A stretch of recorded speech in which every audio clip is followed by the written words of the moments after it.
Mari kita semua masuk dalam doa.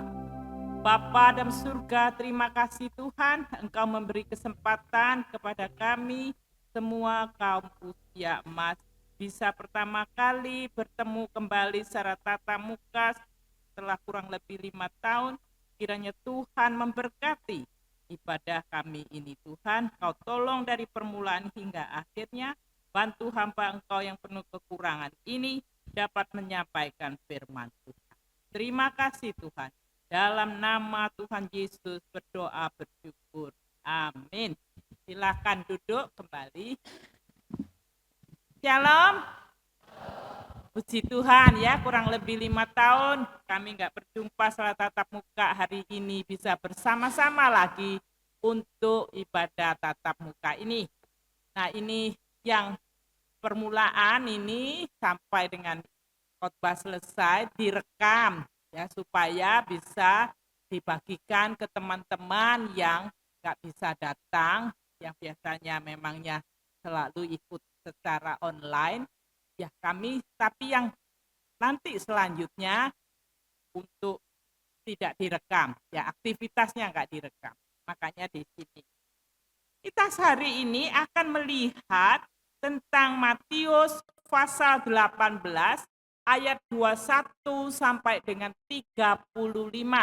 Matius pasal 18 ayat 21 sampai 35. Saya akan membacanya, tapi teman-teman mengikuti kalau bisa mengeluarkan suara bersama-sama saya ya. Mari kita membacanya, saya sudah tuliskan itu di TB2. 1, 2, 3. Perumpamaan tentang pengampunan. Kemudian datanglah Petrus dan berkata kepada Yesus, Tuhan, sampai berapa kali aku harus mengampuni saudaraku jika ia berbuat dosa terhadap aku? Sampai 7 kali? Yesus berkata kepadanya, bukan, aku berkata kepadamu, sampai 7 kali, melainkan sampai 70 kali 7. Sebab kerajaan surga seumpama seorang raja yang hendak mengadakan perhitungan dengan hamba-hambanya. Setelah ia mulai mengadakan perhitungan itu, dihadapkanlah kepadanya seorang yang berutang 10.000 talenta. Karena orang itu tidak mampu melunasi utangnya, tuannya itu memerintahkan supaya ia dijual beserta anak istrinya dan segala miliknya untuk membayar utangnya. Lalu sujudlah hamba itu menyembah dia, katanya, sabarlah dahulu, semuanya akan kulunasi. Tergeraklah hati tuannya. Silakan Pak berhenti.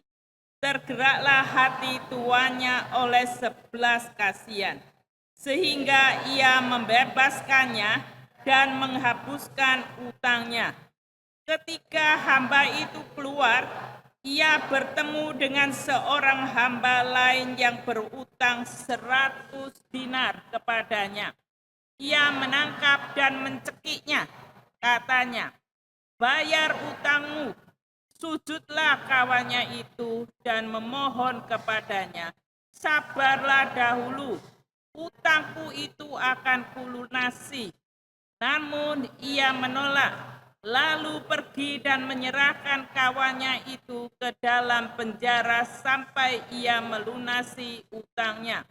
Melihat itu, hamba-hamba yang lain sangat sedih, lalu menyampaikan segala yang terjadi kepada tuan mereka.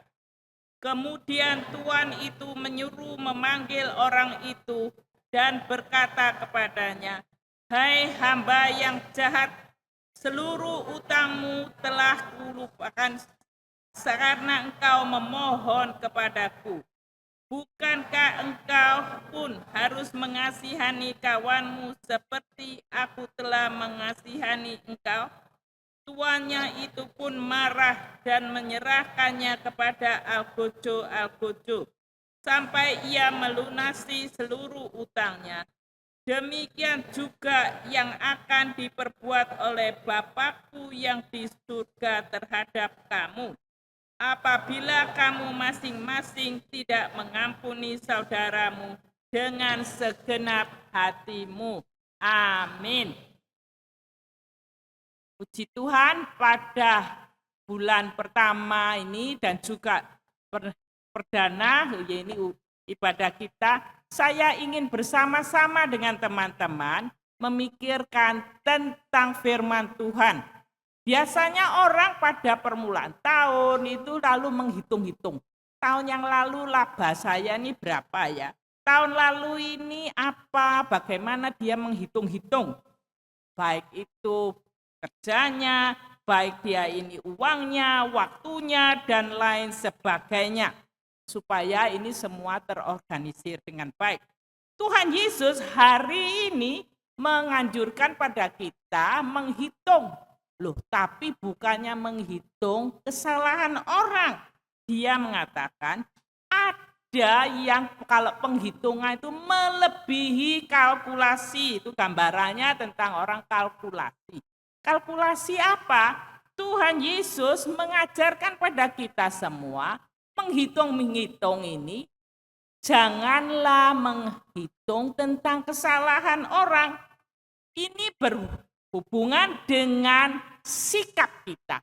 Berhubungan dengan, bukan dengan uang, bukan berhubungan dengan barang, tetapi bagaimana kita ini perlu menyikapi ajaran Tuhan Yesus, yaitu tidak menghitung-hitung kesalahan orang.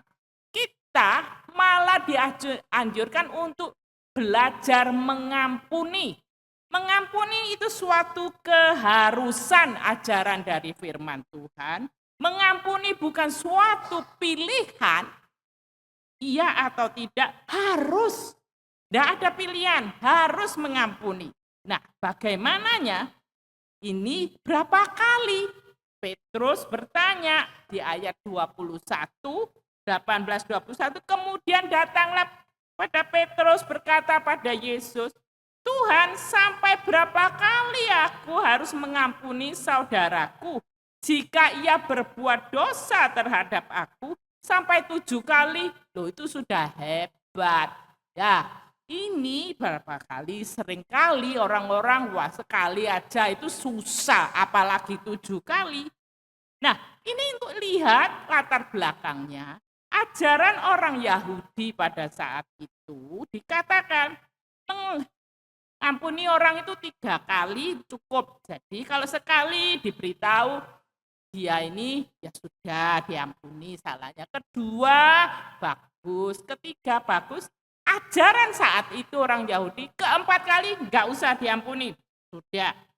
Tapi di sini Tuhan Yesus mengajarkan ini 3 kali itu yang tadi maksimum didobelkan jadi ditambahi bonus lagi jadi 7 kali. Itu kan sudah hebat, sudah sangat melebihi yang seharusnya. Jadi, tapi Tuhan Yesus mengatakan 70 kali 7, jadi 490 kali kita harus mengampuni. Jadi melebihi semua kalkulasi, melebihi semua perhitungan untuk mengampuni orang lain. Jadi kita diminta oleh Tuhan Yesus mengampuni itu melebihi semua perhitungan. Jadi jangan dihitung orang itu bersalah berapa kali, tapi Tuhan mengatakan ampunilah. Nah, itu tidak dihitung-hitung lagi. Ini kita sudah belajar dari Tuhan Yesus. Tuhan Yesus mati di kayu salib, nggak menghitung kesalahan kita semua. Coba kalau kita dihitung kesalahan kita mulai lahir sampai sekarang, nggak bisa dihitung. Tuhan Yesus mengampuni. Kita sebagai pengikut Yesus harus meneladani Tuhan. Mengampuni orang lain, jangan dihitung-hitung lagi salahnya. Waduh, sakit hatiku. Tuhan juga sakit, tapi kita mengikuti ajaran Tuhan, mau mengampuni. 70 kali 7. Nah, ini lalu Tuhan memberikan suatu perumpamaan tentang orang yang berhutang. Nah, itu ada orang ini berhutangnya itu banyak sekali, dikatakan di situ. Dia ini berhutang 10.000 talenta, jadi banyak sekali. Untuk mengetahui berapa sih banyaknya 10.000 talenta, zaman itu 1 talenta itu sama dengan 20,4 kilogram perak atau 6.000 drachma uang saat itu. Jadi sama dengan, itu satu talenta sama dengan gaji seorang pekerja 15 tahun. Jadi 10.000 talenta itu 15 tahun dikali 10.000 tahun, jadi gajinya sama dengan 150.000 tahun. Lah siapa bisa hidup segitu banyaknya?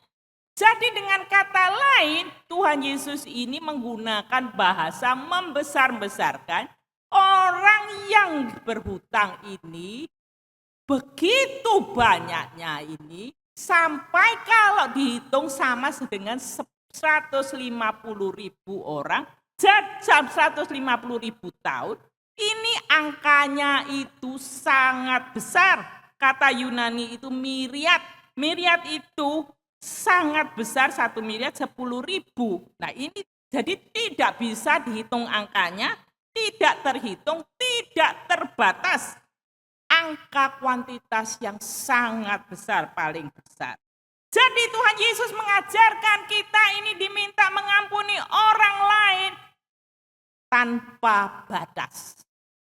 Banyak sekali, tidak batas. Nah ini memberi ceritanya Tuhan Yesus saat itu adalah kalau dilihat ini pajak zaman itu, pajak yang orang harus memberikan kepada ini orang-orang di sekitar itu, pemerintah, itu kalau dihubungkan itu adalah 900 talenta per tahun di daerah Herodes Agung itu.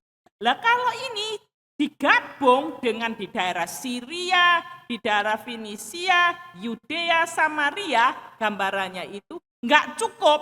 Jadi melebihi segala perhitungan. Di sini Tuhan Yesus mengajarkan pada kita semua, pada permulaan tahun, permulaan ini kita bersama-sama untuk ibadah usia Mas. Coba dilihat hati kita masing-masing, adakah masih sakit hati si A, si B, si C, dihitung-hitung banyak. Tuhan Yesus mengajarkan hari ini dibuang semua. Hari ini mengampuni seperti Tuhan Yesus mengampuni. Jadi kita, hutangnya orang, hutang itu hutang apa yang menyakitkan, ini gak usah dihitung. Hutangnya seorang pekerja itu begitu besarnya, gak bisa dibayar pun melebihi kemampuannya membayar. Tuhan yang mengajarkan di sini, dia orangnya sujud gak mampu. Karena dikatakan istrinya, anak-anaknya mau dimasukkan penjara, mau dikasih itu dihajar. Tapi Tuhan tolong, Tuhan mengasihi dengan perantaraan perumpamaan ini. Mengasihi orang yang hutang banyak, Tuhan tidak menghitung.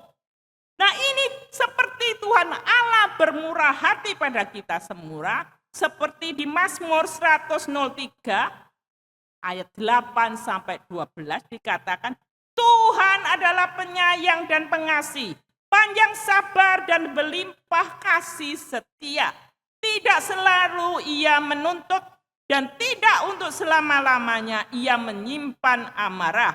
Tidak dilakukannya kepada kita setimpal dengan dosa kita dan tidak dibalasnya kepada kita setimpal dengan kesalahan kita. Tetapi setinggi langit dari bumi, demikian besarnya kasih setianya atas orang yang takut akan Dia. Sejauh timur dari barat, demikian dijauhkannya kita dari pelanggaran kita. Pemazmur menunjukkan pada kita, Tuhan mau mengampuni kita manusia yang banyak kesalahan ini. Dosa kita ini dikatakan setinggi langit dan bumi, itu tinggi sekali. Itu kasih Tuhan pada kita. Dan juga sejauh timur dan barat dijauhkanlah pelanggaran kita. Tuhan tidak menghitung-hitung kesalahan kita. Maka kita diajarkan supaya tidak menghitung-hitung kesalahan orang. Maka Matius pasal 6 ayat 14-15 dikatakan, karena jikalau kamu mengampuni kesalahan orang, Bapamu yang di surga akan mengampuni kamu juga. Tetapi jikalau kamu tidak mengampuni orang, Bapamu juga tidak akan mengampuni kesalahanmu. Coba bayangkan kalau kita ini tidak diampuni Tuhan, seperti apa jadinya? Saya tahu saya bukan manusia sempurna, saya banyak kesalahan, saya minta Tuhan mengampuni. Nah, kalau kita sudah minta Tuhan mengampuni semua kesalahan kita semua, satu orang. Kalau kita mau mengampuni sesama manusia, Tuhan juga mengampuni. Tapi kalau enggak mau menurut Matius, Tuhan juga tidak mau mengampuni. Jadi sekali lagi Tuhan menganjurkan permulaan daripada ibadah ini. Coba diselidiki hati kita, masih adakah sakit hati dengan si A, si B, si C. Belajarlah mengampuni, kalau enggak Tuhan enggak mau mengampuni kita.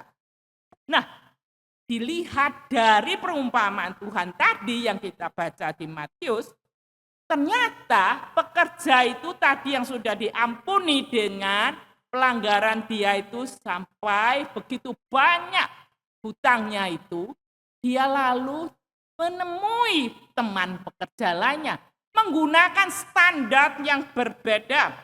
Temannya ini utang 100 dinari. Ini apa bahas banyaknya dinari itu apa? Sama dengan upah pekerja orang yang kerja 100 hari. Loh, coba tadi dengan utangnya dia sendiri, tadi itu sama dengan 150.000 tahun. Lah ini di 100 hari. Jadi ini dibandingkan dengan yang terdahulu, ini 160.000 bedanya. Tapi dia tidak bisa menunjukkan pengampunan pada temannya yang berhutang. Pekerja yang pertama, dia ini mau kemurahan Tuhan untuk dirinya sendiri. Dia tidak bisa memberi kemurahan pada orang lain. Sesama temannya ini, dia ini ya gambar yang sebelah kiri menunjukkan dia ini minta sujud pada Tuhan, diampuni 150.000 tahun. Temannya yang belah ini punya hutang 100 hari kerja. Nah, ini dicekik ini ya, di sini firman Tuhan mengatakan itu caranya dicekik lalu diseret ke pengadilan. Suruh membayar, kalau enggak membayar kamu ini harus dimasukkan penjara. Itulah yang dilakukan. Jadi teman ini mengatakan menerima pengampunan dari majikannya, oke. Tapi tidak oke memberi pengampunan pada orang. Jadi dia menggunakan standar yang berbeda. Dia ini menuntut orang memberi pengampunan, tapi dirinya sendiri tidak mau memberikan pengampunan. Di sini nih Tuhan Yesus mengatakan dengan perkataan di Matius pasal 7 ayat 3 dan 4. Mengapakah engkau melihat serpian kayu di mata saudaramu? Dan dikatakan kayu ini yang lihat di mata saudaramu, sedangkan balok di dalam matamu sendiri tidak engkau lihat. Bagaimanakah engkau dapat berkata kepada saudaramu, biarlah aku mengeluarkan serpian kayu dari matamu, padahal ada balok di dalam matamu. Di sini ini Tuhan mengatakan seringkali orang menggunakan standar yang berbeda. Di sini dia ini ada gambarannya itu kalau diperlihatkan, balok itu yang besar di depan matanya, itu enggak melihat, tapi melihat sendiri serpian kayu di kesalahan orang lain. Di sini Tuhan Yesus mengatakan, hai orang munafik, keluarkanlah dahulu balak dari matamu, maka setelah itu engkau akan melihat dengan jelas untuk mengeluarkan serpian kayu dari mata saudaramu. Di sini kita diajarkan. Kita harus belajar tidak menghakimi. Matius pasal 7 ayat 1-2, jangan menghakimi supaya kamu tidak dihakimi. Karena dengan penghakiman yang kamu pakai untuk menghakimi, kamu akan dihakimi. Dan ukuran yang kamu pakai untuk mengukur akan diukurkan kepadamu. Nah, hamba yang pertama itu tidak bisa mengampuni temannya sendiri yang berhutang sedikit. Akhirnya karena dia ini menghakimi orang lain yang dia tidak bisa digunakan untuk dirinya sendiri, Tuhan menghakiminya. Dialah Tuhan Yesus mengirim Al-Gojok untuk menghukum dia. Dari sini kita belajar pada permulaan tahun, juga pada permulaan di dalam ibadah usia emas. Marilah kita belajar untuk bisa saling mengampuni, bisa saling mengasihi untuk kehidupan kita. Kita di sini sudah usia emas. Coba kita mau hidup supaya tanpa beban dalam hati, supaya kita hatinya enggak berundel sana sini, tapi dibebaskan oleh Tuhan. Kiranya Tuhan mengajarkan kita hari ini mau mengampuni orang lain. Mau saling melayani Tuhan dengan sungguh-sungguh, dengan apa? Mengasihi dan mengampuni. Mari kita menyanyi tadi lagu yang sudah dinyanyikan tadi, melayani, mengampuni, mengasihi lebih sungguh. Kita mau melayani Tuhan lebih sungguh, mau mengasihi sesama lebih sungguh, mengasihi Tuhan dan mengampuni sesama kita dengan lebih sungguh. Dengan menyanyi lagu itu, Tuhan ajarkan aku mau mengampuni.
Mengasihi Tuhan dan mengasihi sesama. Mengasihi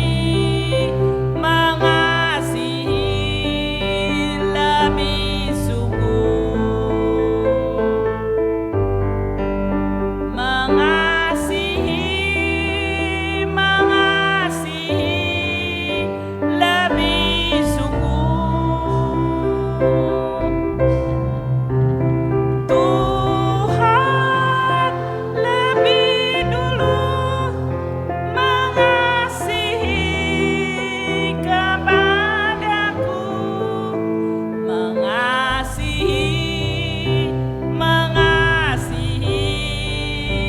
lebih sungguh. Mari kita mau mengampuni sesama. Mengampuni lebih sungguh. Mengampuni lebih sungguh. Mari kita berdoa. Bapa dalam surga, terima kasih Tuhan Kau telah mengajarkan pada kami semua, supaya kami Tuhan mau sungguh-sungguh melaksanakan firman Tuhan. Tuhan, kami berterima kasih. Engkau telah mengampuni semua kesalahan kami semua. Dengan mati di atas kayu salib, mengampuni dan Engkau mengasihi kami semua. Tuhan, bantu kami juga Tuhan mau mengasihi sesama dan mengampuni sesama kami. Tuhan, seringkali sakit sekali, sukar sekali mengampuni orang lain. Akhirnya Tuhan menolong dengan kasih Tuhan. Kami semua bisa Tuhan mengampuni. Ampunilah kami kalau berkeras hati. Ampunilah kami Tuhan. Supaya kami mau melaksanakan perintah Engkau. Terima kasih Tuhan supaya kami bisa mengasihi sesama kami. Mengasihi Tuhan juga. Dalam nama Yesus Kristus doa syukur. Amin.